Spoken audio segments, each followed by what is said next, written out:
Radi, ¿dónde estás? ¡Rat! 4 miembros de la familia de esta joven no volverían a ser vistos con vida. En el interior de la casa había pruebas que no solo llevarían a los investigadores hasta el asesino, Sin duda alguna fueron unos asesinatos muy crueles.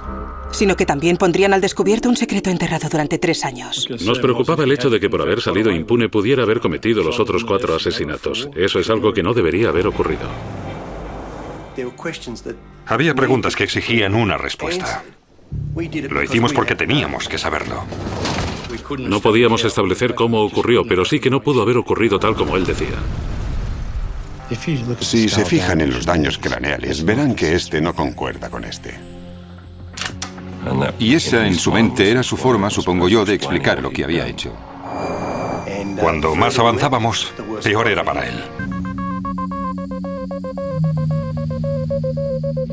Durante 3 días, miembros de la familia Milosevic intentaron ponerse en contacto con Radmila o Rad, como le gustaba que la llamaran.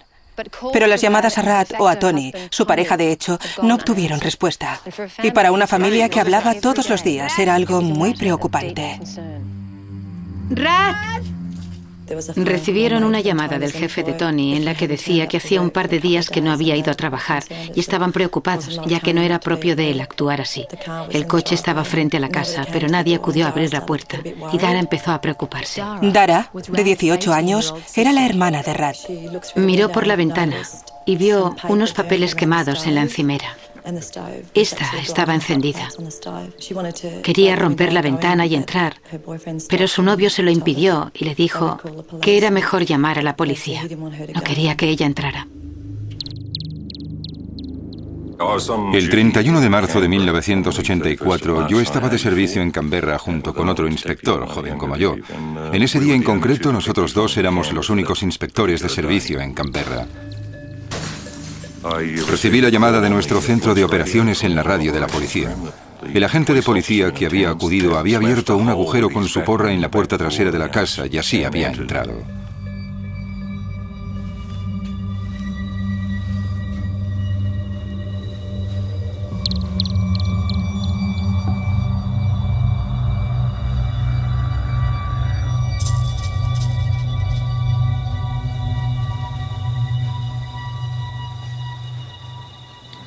Había un fuerte olor a gasolina.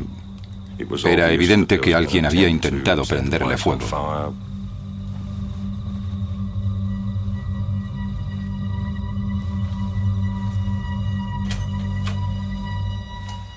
En uno de los dormitorios se encontraban 3 cuerpos, 2 adultos, hombre y mujer, y una niña pequeña. Habían sido amontonados y rociados con gasolina.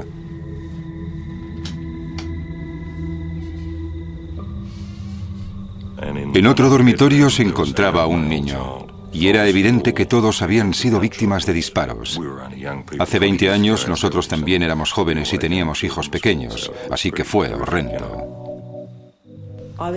Yo estaba en otro lugar, con otra hermana, la otra hermana de Rad.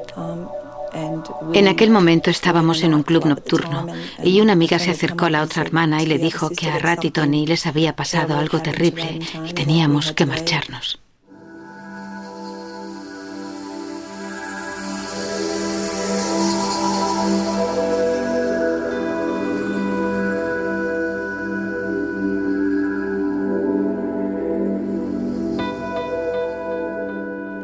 Toda una familia había sido asesinada. Radmila Milosevic y Tony Baker, su pareja de hecho, y Danny y Lisa, sus 2 hijos pequeños, habían muerto. Cuando nos llevaron a Richardson, nos hicieron esperar en el coche. Habían acordonado la casa y alguien salió y le dijo a la hermana de Rad que les habían disparado y Rad, Tony y los chicos se encontraban muertos en casa. Estuvo a punto de volverse loca. Gritaba y estaba muy afectada, ya que 2 años antes habían muerto Mariana y Lily. La tragedia ya había golpeado a la familia Milosevic. Mariana y Lily, las hermanas pequeñas de Radmila, habían fallecido justo antes de la Nochevieja de 1981 en un accidente de tráfico. Resultaba difícil imaginar otras 4 muertes de la misma familia, Mariana y Lily, y ahora Rad y Tony y los niños. Era algo increíble. Con relación a este caso dicen que son muy raras. La policía entró en esta casa sobre las 9:30 de la noche y encontraron los cadáveres de una joven pareja y sus 2 hijos pequeños. Los cuerpos se encontraban en distintas habitaciones de la casa. No había señales de violencia, pero se habían rociado las paredes con gasolina. No habían forzado ninguna puerta o ventana de la casa. Esta estaba cerrada con llave. Tampoco había ninguna ventana rota. En cuanto a eso, no había ningún signo de violencia. Había pruebas de que el asesino había intentado limpiar las manchas de sangre con un producto de limpieza de la cocina.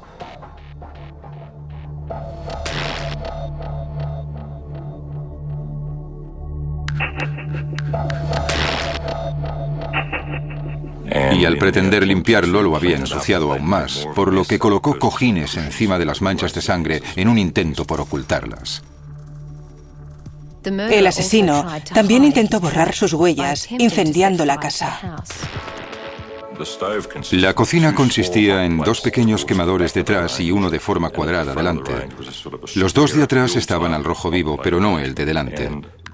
La persona que encendió la cocina en su apresuramiento giró todos los botones en la misma dirección, con lo que el quemador de delante, al que había rodeado con periódicos, no se encendió porque giró el botón incorrectamente. Estaba en el mínimo, en vez de al máximo.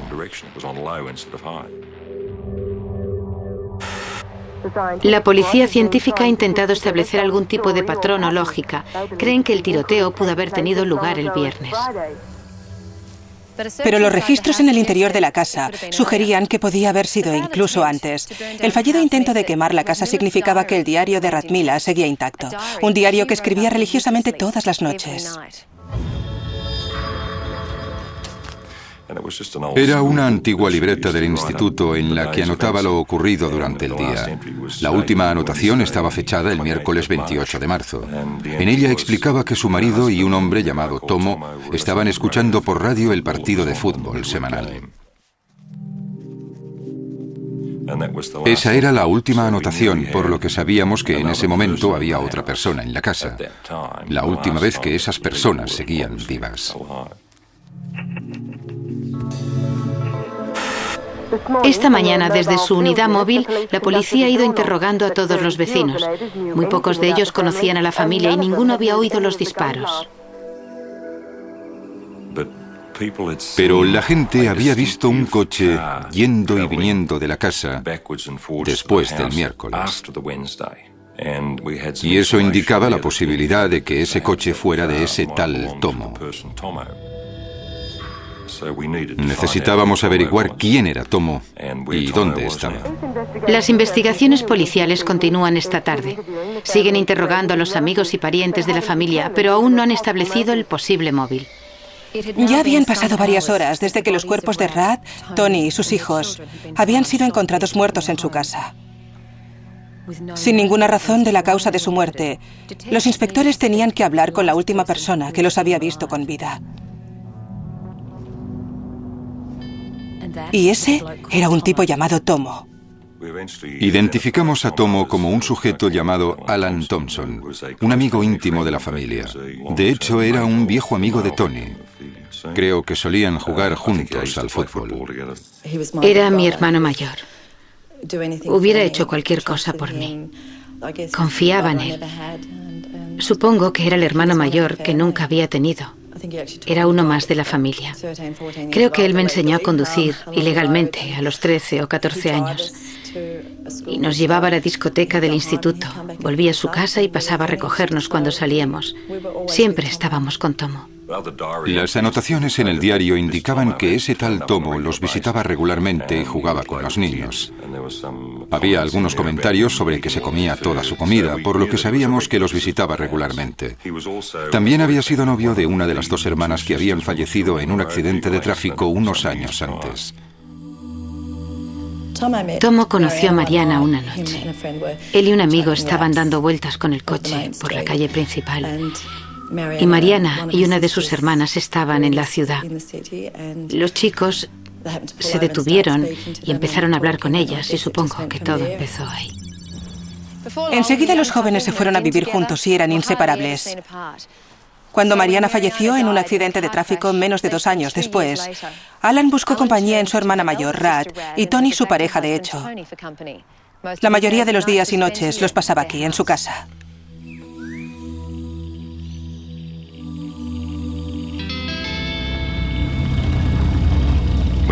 También establecimos que era propietario de un vehículo similar al descrito por los vecinos y que iba y venía de la casa. ¿Era Tomo un posible sospechoso? ¿O simplemente la única persona que vio a sus amigos con vida? Mi compañero y yo fuimos a Queanbeyan y en realidad nos recibió en la puerta Alan. Me presenté, le dije quién era, soy portador de malas noticias. Le dije que acababa de estar en casa de sus amigos en Richardson. Los habíamos encontrado a todos muertos. En la escena del crimen, los expertos en balística habían encontrado casquillos y balas que indicaban que el arma homicida era un rifle del calibre 22. Le preguntamos si tenía un rifle. Nos llevó hasta un cobertizo en el jardín de casa de sus padres del que sacó un rifle del 22. Volvimos a la comisaría central de la policía en Canberra y entregamos el rifle a nuestros expertos en balística. Arma de fuego, sin balas. Bien, gracias, Eric. Nos llevaron a la comisaría de policía y luego nos interrogaron sobre Tomo. Nos preguntaron si tenía armas de fuego o si había alguna razón que nos hiciera sospechar que fuera él. Yo me limité a decirles que Tomo no lo haría. Tomo no lo había hecho. Él nunca haría una cosa así.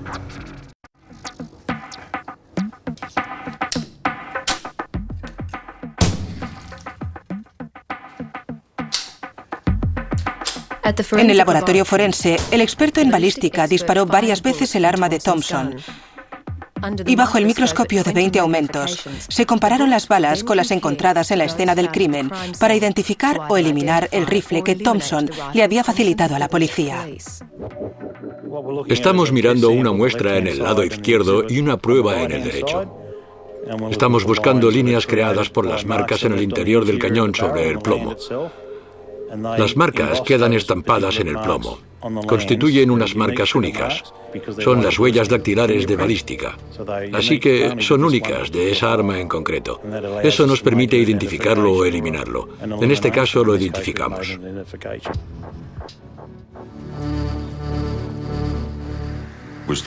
Al día siguiente recibimos más información. Thompson había ido a una gasolinera en las afueras de Queanbeyan y había comprado un bidón de gasolina. Ese bidón se había encontrado en la escena del crimen y era él a quien los vecinos vieron volver a la escena del crimen. Era evidente que Alan Thompson era nuestro hombre. Le interrogamos y le mostramos las pruebas. Al principio negó cualquier participación en el asesinato de esa gente, pero luego dijo, fui al coche, cogí el rifle, entré en la casa y empecé a disparar. Dijo que no sabía lo que se hacía. Se limitó a disparar al azar por la casa. Pero eso no encajaba con la escena que el experto en balística había recreado. Había disparado deliberadamente, apuntando cuidadosamente y no sin ton ni son, sin saber lo que se hacía.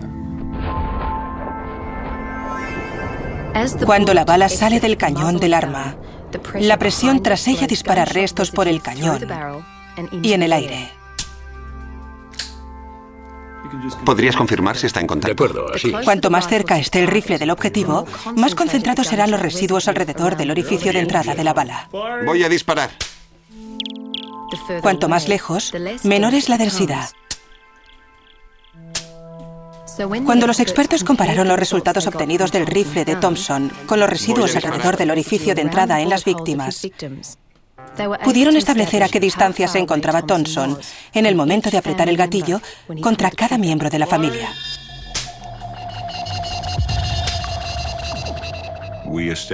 Los expertos en balística establecieron que el asesino disparó primero desde el recibidor de la casa contra la mujer que estaba sentada con su hija en un sillón en el salón.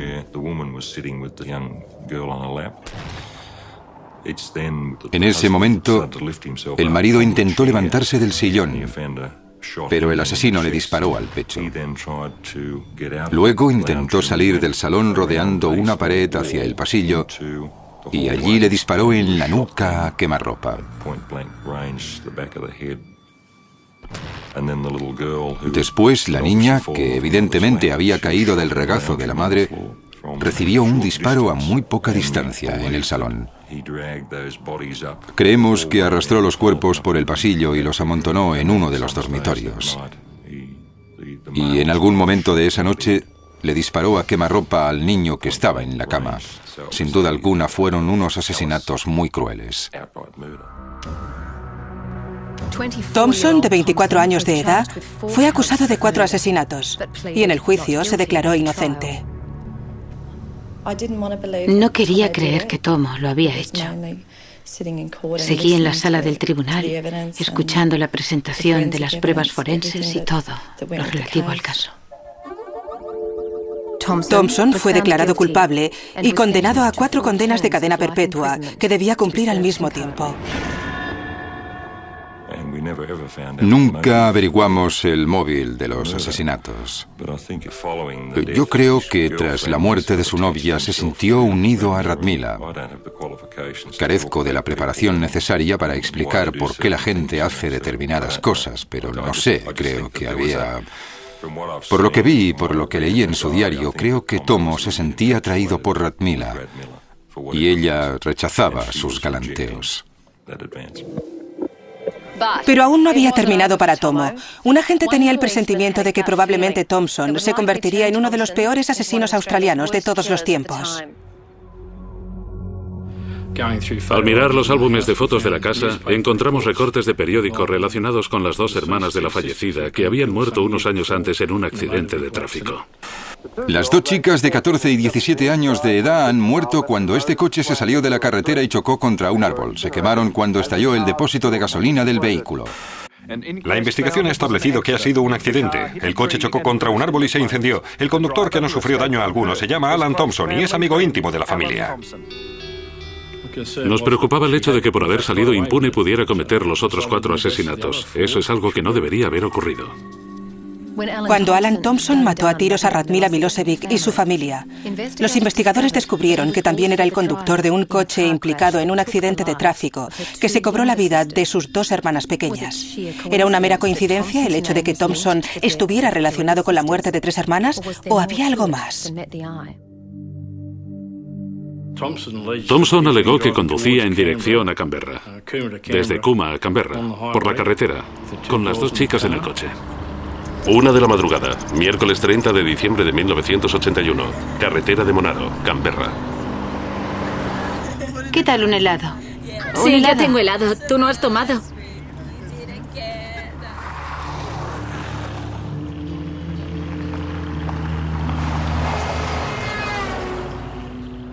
Las luces de un vehículo que circulaba en la otra dirección le obligaron a salirse de la carretera.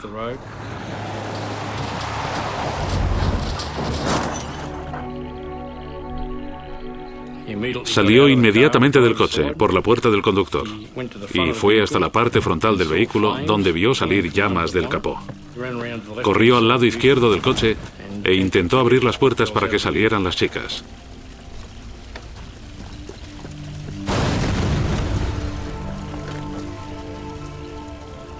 El coche estaba envuelto en llamas. Por ello, las 2 chicas fallecieron en un accidente de tráfico. Me llamaron al trabajo y me dijeron que Mariana y Lily habían muerto en un accidente y Tomo había sufrido quemaduras. Tomo se había quemado los antebrazos al intentar sacar a las chicas. El día del funeral cayó en un profundo mutismo. No quería hablar con nadie. Algunas de nosotras nos acercamos para abrazarle y él prácticamente nos alejó. Se mostró muy reservado.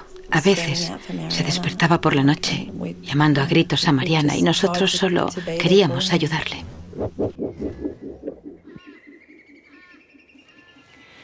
2 meses después del funeral de las chicas, una investigación judicial consideró la muerte de las 2 hermanas como accidental, pero Rick Nines y su compañero Tom McKillen tenían sus dudas.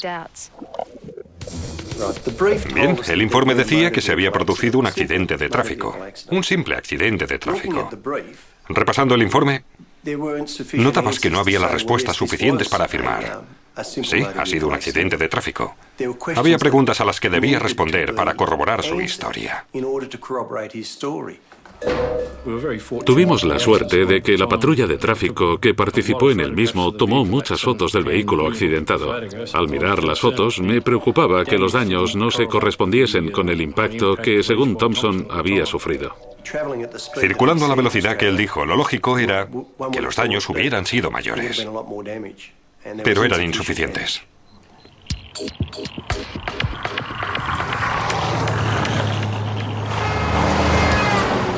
Thompson dijo que conducía a 45 millas por hora, 60 kilómetros por hora, cuando le cegaron unas luces y se salió de la carretera estrellándose contra un árbol.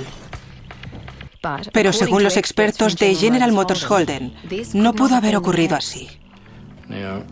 Esto fue negado rápidamente por los ingenieros que dijeron que no se sostenía. No estaban de acuerdo con la historia. Observaron las fotos y en base a ellas calcularon que la colisión se produjo a una velocidad de poco más de 20 kilómetros por hora. Y nos preguntamos, ¿por qué alguien haría una cosa así? ¿Posiblemente para protegerse a sí mismo? Tal vez el accidente fuera un montaje. Decidimos poner a prueba nuestra teoría de que el accidente había sido un montaje y para ver qué daños se habrían producido dejando caer un vehículo contra un árbol.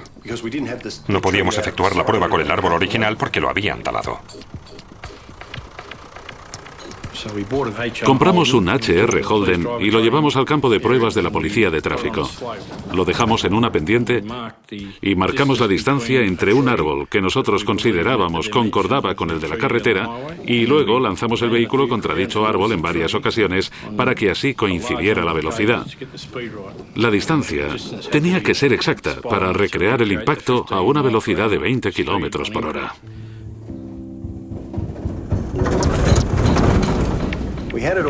Lo teníamos todo previsto. Cada uno tenía su misión. Creo que la mía era cronometrarlo. Rex era un observador. Contábamos con un conductor debidamente equipado, incluido el casco, dispuesto a estrellarse.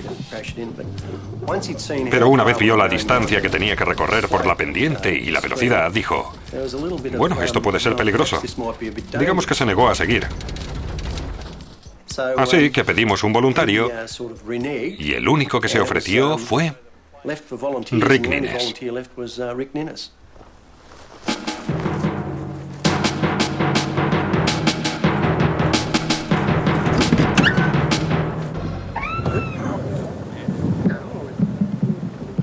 Creía que teníamos que hacerlo. Alguien tenía que hacerlo. Así que yo era el hombre. Tenía que hacerlo. Se sentó en el vehículo, inició el descenso y chocó contra el árbol. 1, 2, 3, 4, 5, adelante.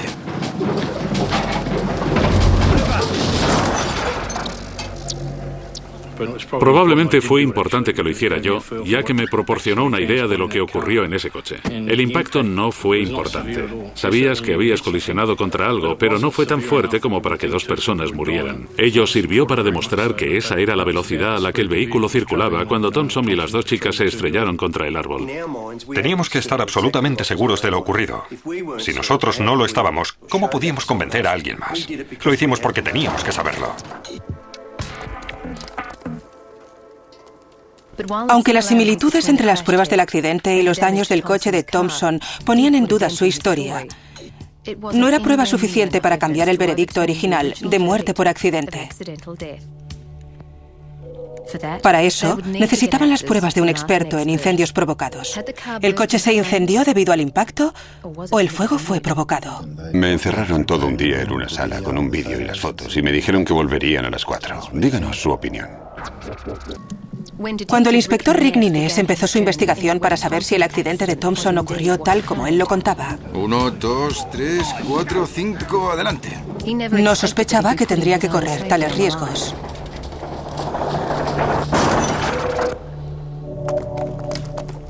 Pero aún así, no era suficiente para demostrar que Thompson mentía o era un asesino. Por ello se centró en cómo empezó el fuego que quemó a las chicas. Según las primeras investigaciones, el fuego se inició bajo el capó. Una explicación del incendio era que un muelle que pasaba por encima de la batería para sujetarla había entrado en contacto con uno de los terminales y se había curvado, provocando una chispa que causaría el fuego bajo el capó. Ahora bien, las fotos en las que se veía al vehículo remolcado por una grúa parecían indicar que las luces estaban encendidas. Eso sería una incongruencia si la batería hubiera sido la causa del inicio del incendio. Si se fijan en los daños en el motor, donde presuntamente se inició el fuego, verán algunos daños causados por el calor en los manguitos y en la instalación eléctrica. Pero no se ve que esté quemado. El cableado de haber sobrevivido al fuego sería un montón de cables desnudos sin nada que los recubriera. Sería lógico que los manguitos y la correa del ventilador estuvieran quemados. Así tendría que ser en el caso de un fuego que ardió el tiempo suficiente para afectar a todo el vehículo. De hecho, hay zonas que no fueron afectadas por el fuego. Los daños causados por el fuego son superiores en el interior del vehículo que en el motor. Este parece estar en buenas condiciones para un incendio de dichas características. No tenía sentido. ¿Por qué el fuego destruyó el interior del coche y no el motor, donde supuestamente se inició el incendio? Thompson había dicho que a los pocos minutos, segundos de salir del coche, el fuego se había extendido hasta el compartimento de los pasajeros. Bien, para corroborar o rechazar su historia, los inspectores decidieron replicar el incendio. ¿Tienes preparado el cronómetro? Adelante, unidad móvil. Un buen fuego. Se está quemando bien. Eso es lo que queremos. Ahora empieza a gotear por el fondo. Empieza a gotear. Y tiene una mayor cantidad de oxígeno. Vertimos la gasolina bajo el capó. La cantidad que calculamos hubiera salido del carburador. ¿Cómo te va, Tom? Bien. ¿Y tú cómo vas? 40 segundos. La gasolina empezó a arder tras acercar una llama a la misma, pero se extinguió muy rápidamente ya que no podía avanzar por ninguna parte. Adelante, unidad móvil. Por ello añadimos más combustible y seguimos insistiendo para que las llamas afectaran a todo el vehículo. Pero habría sido necesario bañar al coche con gasolina para que se incendiara. Eso ya está mejor.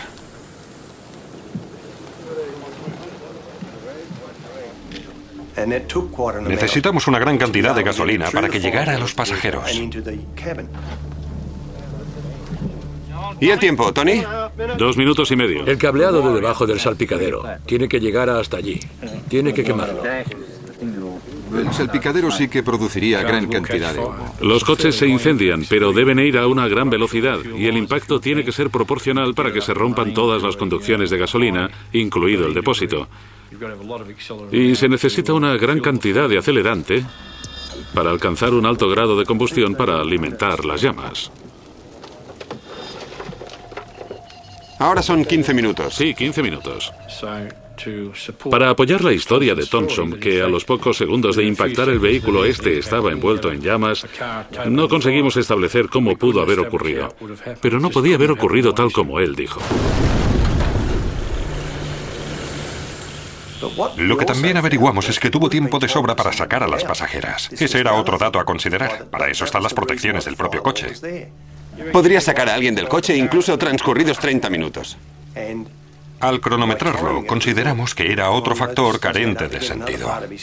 La parte de su historia en la que sostenía que no pudo entrar en el coche, pudo haber entrado porque nosotros necesitamos una gran cantidad de gasolina para incendiar el vehículo por completo.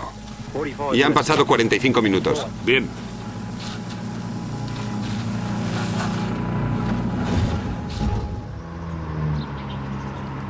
En su primera declaración tras la colisión que tuvo lugar en 1982, Thompson declaró que la lata que llevaba en el coche estaba vacía, pero cuando los inspectores Nines y McKillen interrogaron a Thompson en base a sus dudas sobre los hechos ocurridos, Cambió ligeramente su historia, pero solo ligeramente.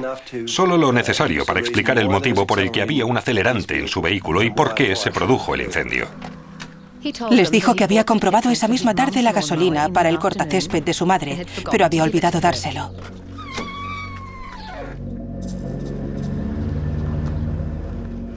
Dijo que lo llevaba en el coche y que caería provocando el fuego. Thompson no dijo nada en su momento porque no quería que le culparan del fuego en el coche. ¿Habían seguido una pista errada los inspectores? ¿O su instinto no les había fallado? Tenían la respuesta bajo sus mismas narices, pero aún no la habían visto. Alan Thompson declaró en un principio que no llevaba ninguna lata de gasolina en el coche la noche en que su novia y su hermana pequeña fallecieron incineradas en un accidente de tráfico. 3 años más tarde cambió su historia, diciendo que sí llevaba una lata de gasolina en el coche y que ésta volcó. ¿Mintió Thompson porque no quería que le culparan del incendio o en la vista había cometido perjurio por otras razones?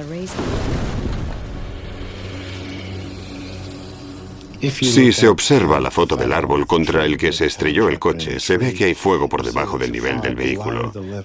¿Cómo pudo eso ocurrir si el fuego se inició en el motor? Es más lógico pensar, y la foto lo confirma, en un líquido inflamable, discurriendo y ardiendo por las grietas del metal del coche dañado.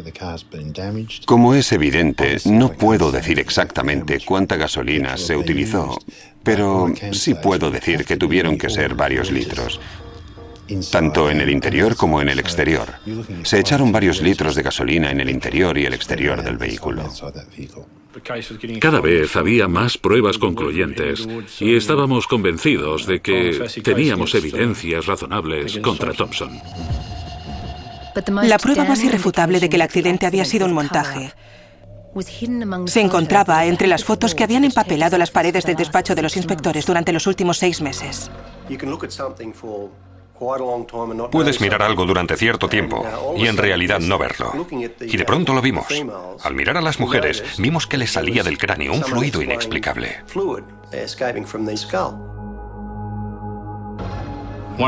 Una de las fotos tenía un claro agujero en el cráneo y no dejábamos de mirarlo hasta que nos despertó la curiosidad.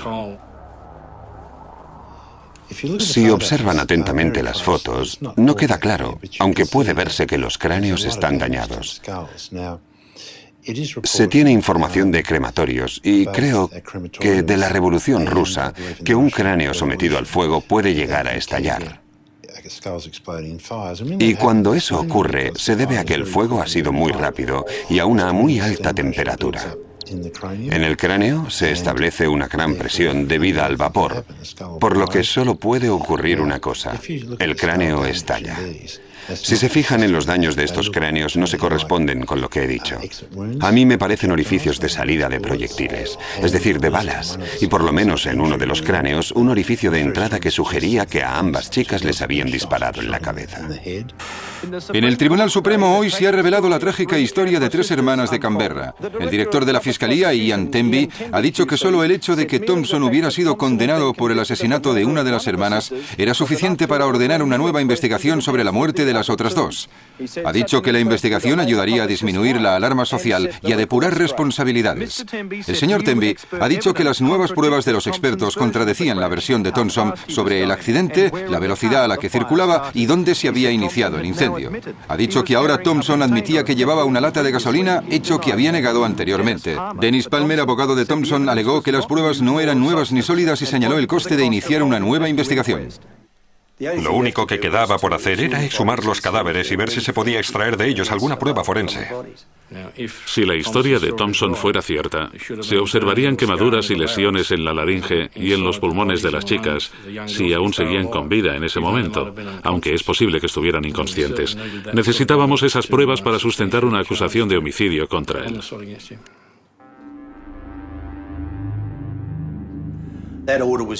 Se extendió la orden. Se procedió a la exhumación. Y el examen de los cuerpos reveló Heridas de bala. Se han encontrado heridas de bala en uno de los cuerpos de las hermanas tras ser exhumadas en el cementerio de Gangalin el pasado. Heridas de bala causadas por un rifle del calibre 22. El mismo calibre que utilizó Alan Thompson cuando asesinó a Radmila, la hermana mayor de las chicas, y a su familia.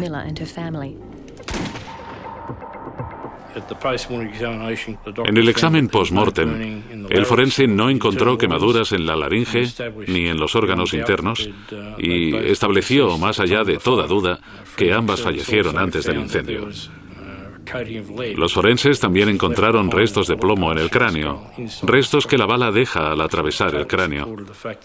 Todo ello demostraba que a las jóvenes les habían disparado bien en el vehículo antes de que éste se incendiara. De hecho, leer el informe, por puro interés, se fue convirtiendo, como una bola de nieve, en algo cada vez más grande. ¿Pero qué sucedió realmente la noche en que fueron asesinadas las dos chicas? ¿Qué impulsó a Thompson a matar a su novia y a su hermana pequeña? Antes del accidente, Mariana fue a hablar con su hermana. Básicamente fue la única vez que nos dijo que tenía miedo de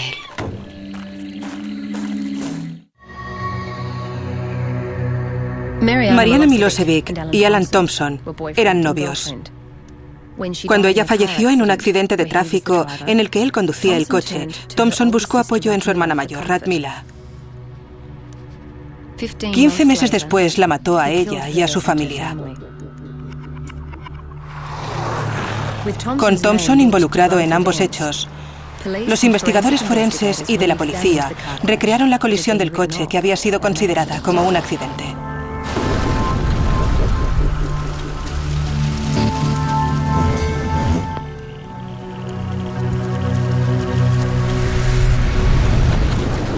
El secreto de Alan Thompson había quedado al descubierto.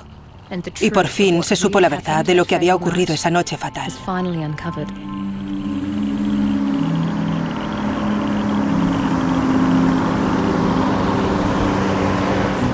Solo está diciendo tonterías. ¿Quieres dejar de gritarle? Haré lo que quiera, ¿vale? ¿Cómo dices? La hermana pequeña había llegado para pasar el fin de semana con ellos. ¿Por qué eres tan capullo? Y habían hablado de una posible separación. La joven quería romper, pero él no estaba de acuerdo. Creemos que la más joven estaba allí para ser testigo o para apoyar a su hermana.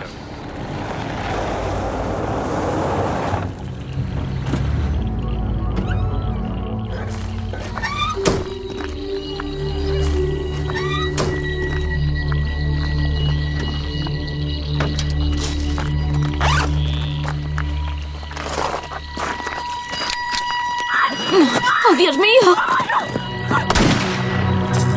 ¡Dios mío!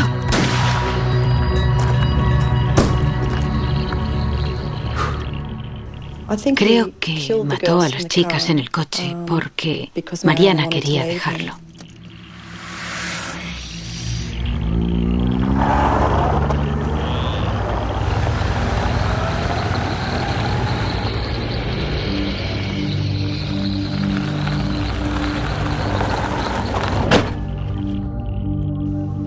Mariana había llegado al trabajo y comentó que él empezaba a darle miedo y no quería seguir con él.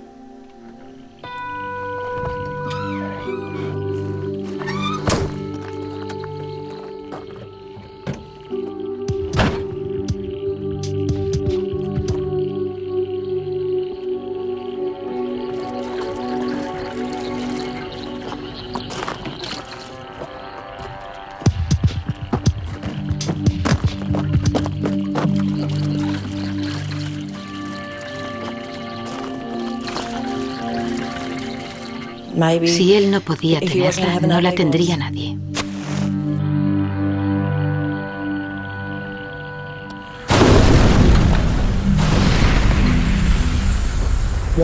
¿Por qué decidió matar a Lily, a Rad, a Tony y a los niños? Eso no lo sé. La relación era evidente. El modus operandi en ambos asesinatos. Las víctimas habían recibido disparos de un arma del calibre 22 y el hecho de que se recurriera al fuego en ambas ocasiones para encubrir el delito. Creemos que existe una clara correlación entre ambos hechos. 2 años después de haber matado a la familia y 4 años después de la primera vista sobre la muerte de las jóvenes, Alan Thompson fue declarado culpable de asesinar deliberadamente a su novia Mariana y a su hermana Lily. Engañó a mucha gente. Parecía un buen chico, cariñoso, y la familia Milosevic confiaba en Tomo. Él era como de la familia. Pero tras el asesinato en Richardson, sabían que él era el responsable. Thompson fue condenado a cadena perpetua por el asesinato de cada una de las jóvenes, que debería cumplir al mismo tiempo que las otras. Me produjo una gran satisfacción que condenaran al señor Thompson, porque así se hacía justicia a la familia Milosevic. Lo sentía profundamente por ellos, porque quedaba una mujer que había perdido a tantos miembros de su familia sin razón aparente. Perdió a 3 hijas, un yerno y 2 nietos. Tuvo que ser algo terrible para esa madre, que luchó y se sacrificó para sacar adelante ella sola a sus hijas durante tanto tiempo, para que ese tipejo se las arrebatara como lo hizo.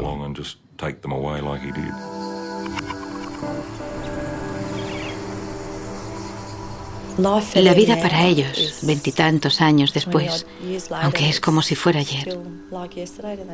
Sé que no pasa un día sin que alguno de ellos no piense en Rad, Tony, los niños, Lily y Mariana. Les hizo mucho daño, realmente destruyó a su familia. Mi opinión de Tomo ahora es completamente distinta de lo que opinaba de él cuando era un adolescente. Ya no me gusta. Supongo que le odio tanto como ellos, por lo que les hizo.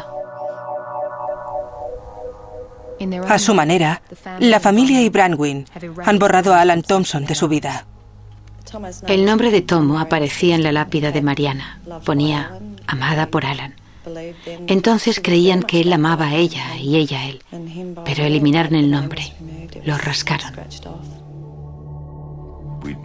En la actualidad nuestra sociedad no se rige por el ojo por ojo, pero no se puede resucitar a los muertos, no se puede retroceder en el tiempo. Yo creo que a la gente de la sociedad actual le gusta ver que aquellos que han cometido esa clase de crímenes son castigados.